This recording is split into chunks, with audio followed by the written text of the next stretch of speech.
y tienen que seguir dando esperanza a todos.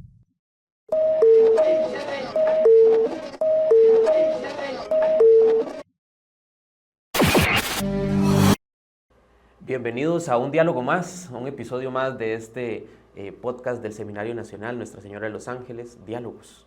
Estamos aquí para seguir ahondando en estos filósofos clásicos. Mi nombre es Néstor Daniel Araya Jiménez, yo soy de la diócesis de Alajuela, estoy en el tercer año de Formando Pastores, el séptimo de la formación. Y aquí me acompaña, como en los últimos dos capítulos, el Padre Gabriel. Padre. Sí, muchas gracias, Néstor. Bueno, yo creo que yo me voy a vivir aquí, ¿verdad? Sí, pues ya llevamos unas 3 sesiones.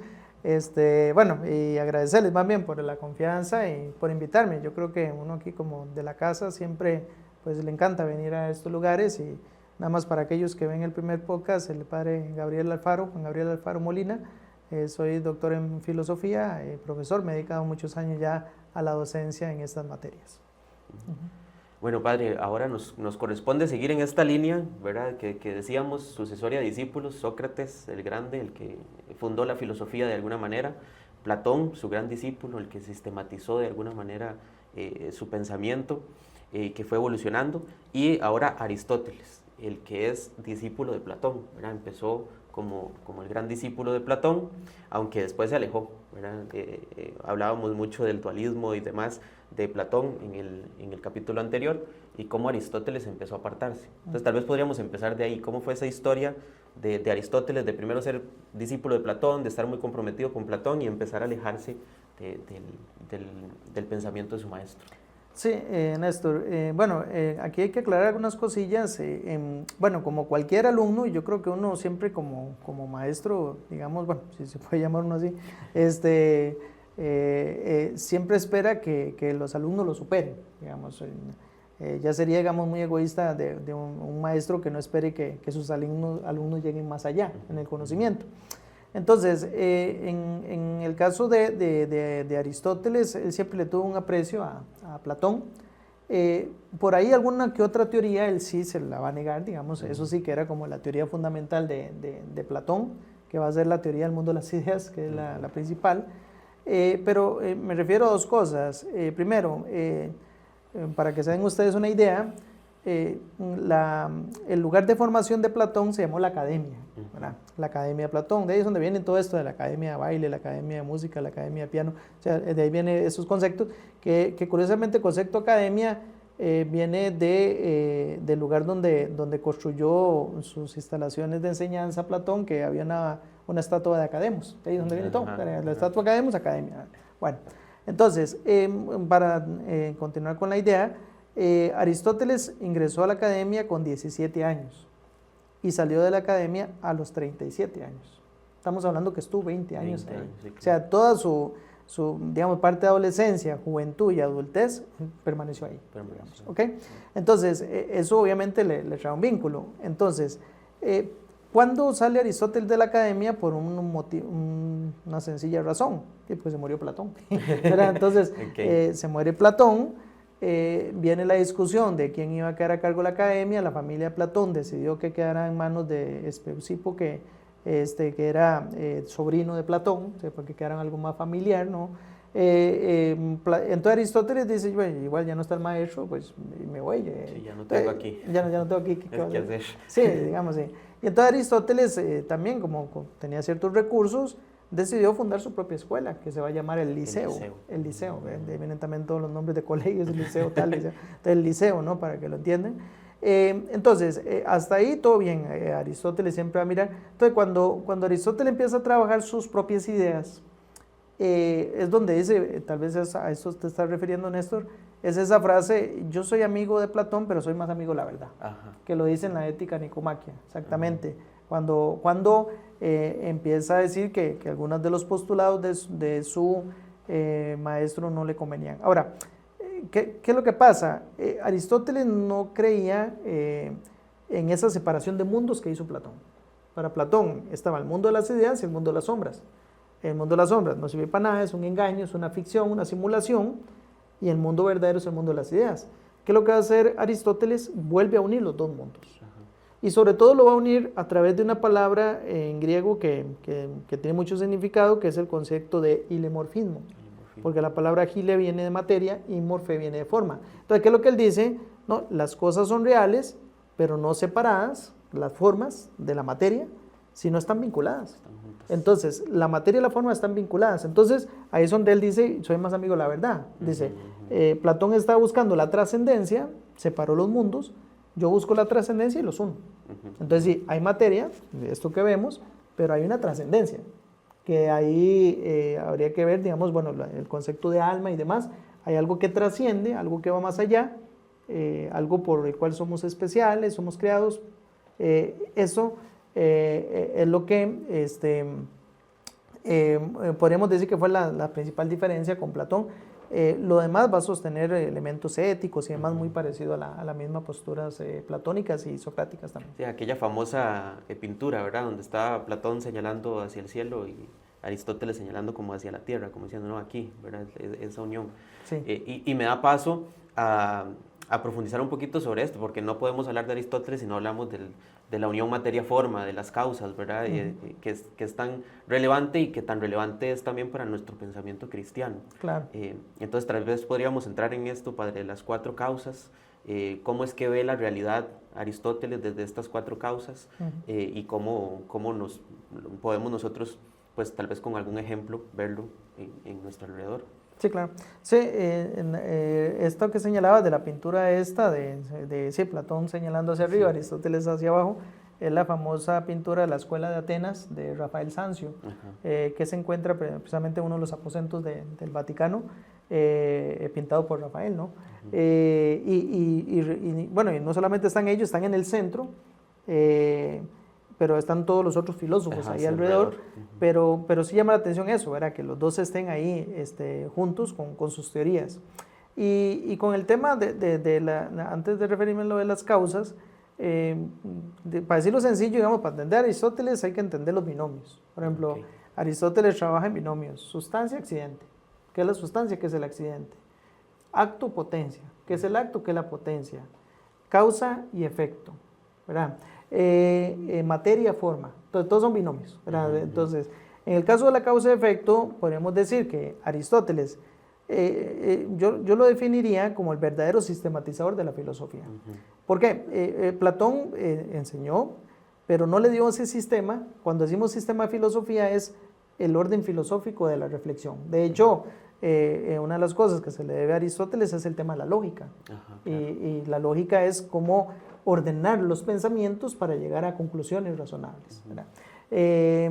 Con los silogismos y todo eso, ¿verdad? Que ya ven en materias especializadas de filosofía. Entonces, en el caso del sistema que utiliza Aristóteles, va a estar muy cerca, por ejemplo, de la epísteme o la ciencia. Pensemos, la causa y el efecto son como las leyes de Newton, ¿verdad? La acción y la reacción y todo eso. Entonces, ¿cuáles son las 4 causas? Aristóteles llegó a descubrir que en todo proceso hay 4 causas. Lo que él va a llamar la causa formal, la causa material, la causa eficiente y causa final. ¿Qué quiere ver con esto? Bueno, lo que quiere ver es que estos 4 elementos estarían presentes en la construcción de cualquier realidad, ¿no? Bueno, recordarás en clases cuando tuvimos que yo les ponía el ejemplo de una escultura, ¿no? En una escultura se necesita, por ejemplo, la causa formal, que es la idea que yo puedo tener en mi cabeza de qué es lo que voy a hacer con ese pedazo de mármol que tengo ahí. Se necesita la causa material, que es ese pedazo de mármol, porque igual puede ser no mármol, sino madera, o puede ser vidrio, o barro, o ahora que hacen esculturas también en hielo, ¿verdad? Que, bueno, que duran un poco tiempo ahí, pero solamente en invierno. Entonces, ahí estaría la materia. La causa eficiente es cuando nos ponemos a hacer las cosas. Sí, porque el escultor que hace el escultor, claro, porque ahí puede estar la materia y está la idea, pero igual hay gente que tienen ideas que nunca llegan a materializar. Exactamente. Porque puede ser que diga, no, es que yo quiero hacer esta cosa, pero yo nunca lo hizo. Lo tuvo ahí siempre en su cabeza, pero nunca se puso manos a la obra. Y la causa final, ya ver la escultura ahí hecha, ya realizada. Eso funciona así. y evidentemente concepto-efecto es relacionado con las causas, es decir, siempre cuando uno quiere entender un efecto hay que ir a las causas. Y para explicárselo a los estudiantes, tanto desde la vida ética, porque a veces la gente dice, ¿por qué me pasa eso? Pero vamos a ver las causas. Sí. O sea, ¿qué fue lo que hiciste anteriormente? ¿No? Incluso a nivel científico. Por ejemplo, un médico, si uno anda al médico y le dice, mira, es que tengo tal malestar, desde ese efecto que uno tiene, que le puede decir, mira, es que me duele la boca, el estómago, me duele la garganta, me duele... Entonces, a partir de ese efecto, él empieza a buscar las causas. Entonces, igual le pregunta si es algo de la garganta, le pregunta a uno, mira, ¿usted ha fumado? ¿Cuál ha sido su estilo de vida? ¿Por qué? Porque él quiere ver si es que hay alguna causa ahí. Exacto. Y entonces, en ciencia, todo funciona así, desde los efectos a la causa. O sea, no podemos irnos a los efectos sin pretender entender las causas que produjeron ese respectivo efecto. De hecho, este tema de las causas, al final, Aristóteles va a ser el padre como de la ciencia en general, ¿verdad? En cuanta cosa uno estudia de ciencia, sea biología, química, anatomía, inclusive psicología, siempre algo dijo Aristóteles, claro. Algo está de Aristóteles. Por esto que creo que es muy rescatable de lo que, padre, usted explicaba, del tema del método, ¿verdad? Del sistema filosófico, que no es un sistema de conceptos o verdades, sino más bien es un sistema para ayudarnos a pensar. Claro. Es el sistema que nos ayuda a enfrentarnos a la realidad, a ver las cosas y entonces poder pensarlas, poder analizarlas, ¿verdad? No solo quedarme con lo que veo o lo que experimento, sino ir a esto que usted decía, a las causas. Claro.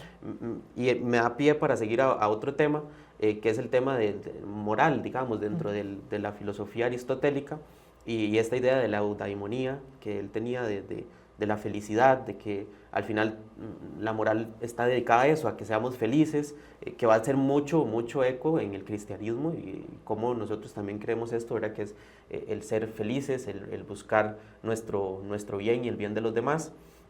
Y entonces cómo él nos va a hablar de esto, de las causas que usted decía, y cómo lo veo ahora, ¿verdad? Cómo nosotros a veces nos quedamos con el efecto. Claro. Estamos sufriendo algo y tratamos de paliar ese efecto, ¿verdad? De evitar el efecto y los síntomas, y tratamos de todas las maneras de pelear contra el efecto, y al final el efecto, mientras la causa esté, el efecto se va a seguir dando, por más que yo pelee contra el efecto. Entonces tal vez esta parte de la moral aristotélica y cómo ha hecho eco en el cristianismo, entonces tal vez podríamos profundizar ahí. Sí, aquí me toca una fibra sensible porque precisamente el doctorado que hice en Navarra, yo trabajé el tema de la felicidad en Aristóteles. Ah, buenísimo. O sea, ese fue mi tema de mi tesis doctoral, entonces igual me trae muchos recuerdos de tantas cosas que leí, ¿verdad? Un montón de libros, claro. Y mis diálogos ahí con el director de tesis y con otros profesores también, ahí que siempre los recuerdo con mucho cariño, mucho aprecio. Pero para ser muy sintético, porque... Sí, tampoco, claro, padre, tenemos que... pues, no vamos a quedar en nos da la vigilia aquí, ¿no? Pero Aristóteles desarrolla el tema de la ética, sobre todo en 3 grandes obras, que yo creo que esto es importante que también conozcamos, que es la famosa Ética Nicomaquia, la Ética Eudemia y la Magna Moralia, o la Gran Ética. Ahora, de las 3, a veces en alguna tiene elementos de otra, ¿verdad? No es que son totalmente diferentes, sino que tienen elementos. Y cuando él le habla de la eudaimonía, está hablando de lo que podríamos llamar la felicidad, o como dirían algunos otros autores, como Martha Nussbaum, digamos como un sentido de vida o una experiencia gratificante o algo así. Un sentido de propósito, tal vez. Un propósito de vida, o sea, como darle un sentido alguno a la vida. Entonces, Aristóteles habla de muchos temas, pero yo quiero concentrarme en algo concreto, ¿verdad? Para ser muy sintético, como te estoy diciendo. Aristóteles se plantea, bueno, ¿qué se puede entender la felicidad? Entonces él, como sistemático, se pregunta y se responde también. Entonces dice, bueno, vamos a ver, la gente entiende la felicidad por lo menos 3 cosas. O sea, vamos a ver, la gente piensa que la felicidad es digamos, el poder, que él llama la fama, ¿no? O sea, buscar la fama, el el ser una persona importante, ¿no? Ponerme aquí mi pincito, Tener influencia. tener influencia, ser don fulano de tal, ¿no? O doña fulana de tal. La gente entiende la felicidad como el placer, el hedonismo, ¿no? Y la gente entiende la felicidad también como lo teórico, como lo académico, como lo intelectual, ¿verdad? Bueno, entonces, hay algo interesante que yo siempre le digo a los estudiantes, pues cuando yo les digo, bueno, para ustedes, ¿qué es la felicidad? Les pregunto. Entonces todos ahí, no sé, los papás, la novia, los amigos, ¿verdad? No sé, piensan en eso, pero uno dice, vale, no seamos mojigatos. ¿Qué es lo que la gente entiende por felicidad? Y la plata. La plata. Y si usted le pregunta, ¿usted quiere ser feliz? Sí, yo quiero tener la plata que tiene tal cantante, tal futbolista. Me resuelve los problemas de la vida de Pues alguna claro, manera. de quien no quiere andar en el carro y que está todos los días en el mecánico, porque a cada rato se le pasa jodiendo algo el motor, sino yo quisiera comprarme ahí un carrazo, ¿verdad? Algo así, pasar ahí, ¿no? Sacando la cabeza y todo, ¿no? ¿Por qué Aristóteles no considera que el dinero sea la felicidad? Por parte de la filosofía de Aristóteles. Porque para Aristóteles el dinero no es un fin de vida, sino un medio. Y eso yo les explico a los estudiantes. ¿Qué significa que sea un medio para llegar a un fin? O sea, yo puedo tener todo el dinero del mundo, pero no necesariamente puedo cumplir lo que me hace feliz. O sea, hay personas que tienen todo el dinero, pero tienen alguna imposibilidad de realizar ciertas acciones. Entonces, sí, tienen mucho en sus cuentas de banco, pero no pueden llevar a cabo ciertas acciones. Puede ser que tengan mucho dinero, pero su felicidad sea la familia y no pueden tener una familia por su estilo de vida. Y el dinero no compra una familia. ¿Ves? Igual, puede ser que yo tenga el dinero para comprarme algo, pero puede ser que no pueda comer porque tengo una enfermedad. Entonces, el dinero no es la felicidad, es un medio para la felicidad. Es como esta cadena del ¿para qué? ¿Verdad? ¿Para qué? Quiero dinero, pero ¿para qué? Para comprar tal cosa, pero ¿para qué quiere comprar eso? Y nos vamos a la causa final, de alguna manera. ¿Cuál es lo último? ¿Qué es lo que realmente estoy buscando con tener dinero? Con Claro, tener esas cosas? que eso lo responde Aristóteles, que también lo ha dicho Platón, que es que la felicidad es teleológica, es decir, es llegar a un fin concreto. Y Aristóteles utiliza una imagen que era de la época clásica, que era el arquero y la diana. O sea, que tal vez algunos juegan a eso, a tirar para pegar en el centro, o con un arco, con una flecha. La felicidad es tratar de dar lo más cerca del centro, digamos, de lo que uno busca, no empezar a tirar la flecha por todo lado. Y ese es el fin. Entonces, para no ser muy largo el asunto, también por temas de tiempo, nos queda poco tiempo, para Aristóteles está la discusión entre los estudiosos de si la felicidad es exclusiva o inclusiva. Me explico. Inclusiva es que incluye esos tres elementos, que hay que tener placer, porque también es cierto, y cuando uno se pone una buena comida, se come. Y si uno se para un buen paseo, se lo da. Uno dice, voy a ahorrar para ir a pasear a tal lado. Inclusive hay respuestas químicas en el cerebro que le lo Claro. hacen sentir mejor, más tranquilo y demás. Exactamente, sí. Entonces, está esa discusión que algunos dicen si es inclusivo. O sea, la felicidad es el placer, el tener fama, digamos, la política, y la vida académica, la teorización. Para otros es exclusiva, dicen no, ni es el placer, ni es la fama, sino es solo la teoría. Que es lo que dice en el libro 10 de la Ética Nicomaquia. O sea, ahí dice la felicidad es la contemplación. La palabra teorein se puede traducir como contemplación. ¿Cuáles son los problemas? Es que Aristóteles al final parece como que no lo resuelve, por eso están esas discusiones. Porque sí, durante todos esos libros que he citado, pues ya como digo, ya habría que ir a hacer una clase de eso, un semestre, sí, claro, y es un súper año. interesante. Lo que Aristóteles dice, y todo tiene su inconveniente. ¿Por qué la felicidad no puede ser la fama? Porque la fama no depende solo de mí. Y Aristóteles tiene claro que la felicidad es autonomía. Entonces, si yo hago depender mi felicidad de otros, estoy fregado.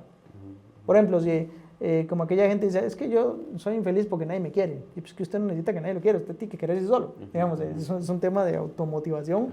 Y que sí, que uno necesita palmaditas en la espalda, pero no siempre te van a estar dando palmaditas, dice Aristóteles. Entonces, claro, si usted es como Sócrates, que es bueno, pero se encuentra en un contexto político complejo y te hacen leña, y pues obviamente no va a ser feliz. Ajá, Si hace depender la felicidad de la fama. ajá, La felicidad no puede ser placer porque el placer es momentáneo.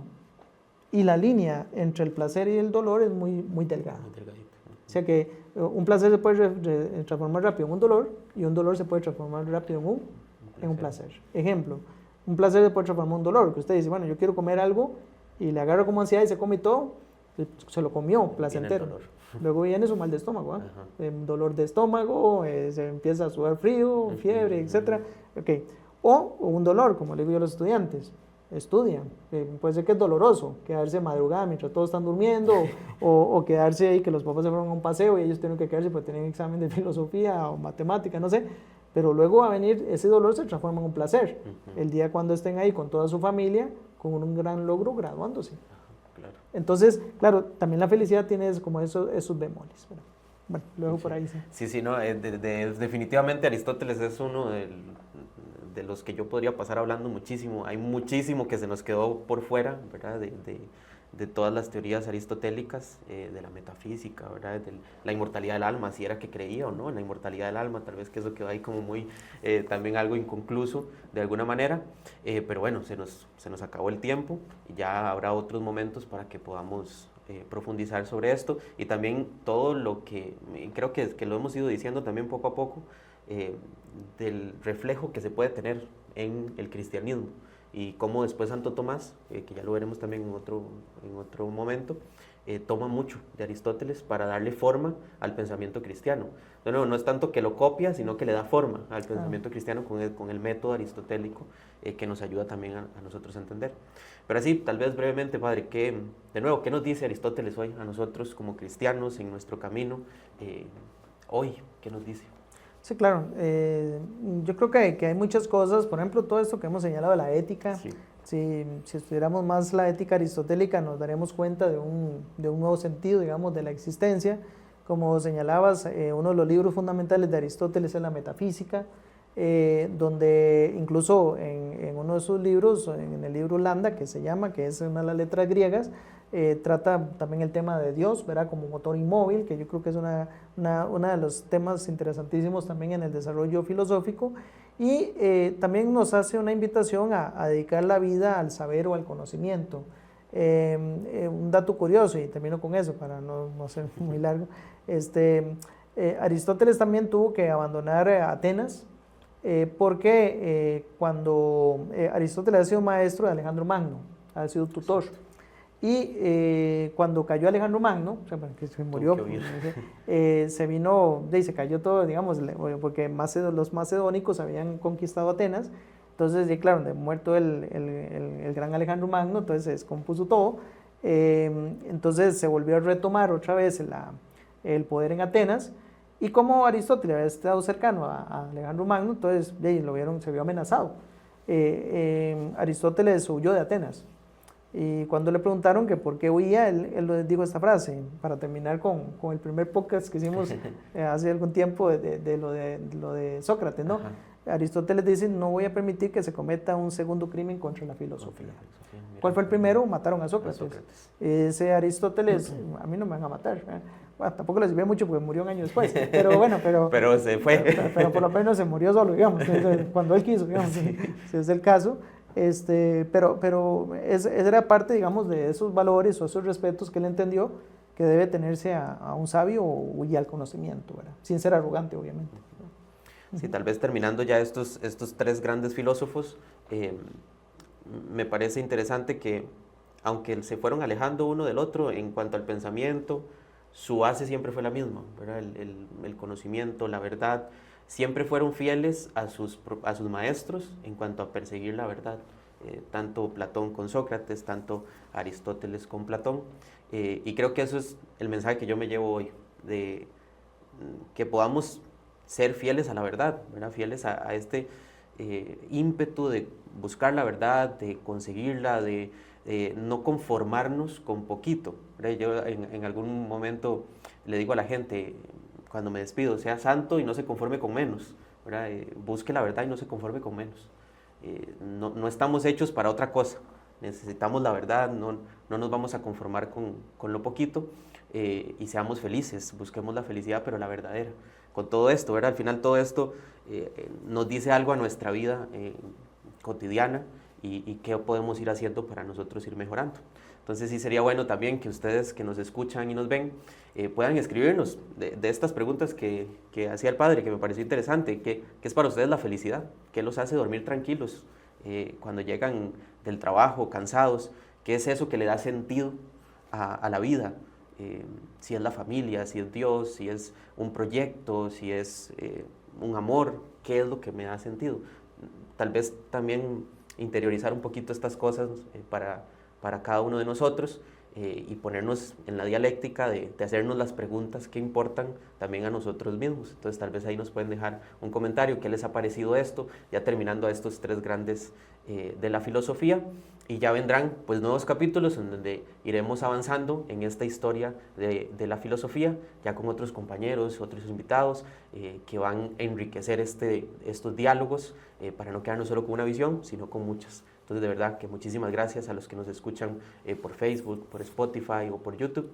Y aquí estamos para seguir dialogando en este podcast. Muchas gracias a todos.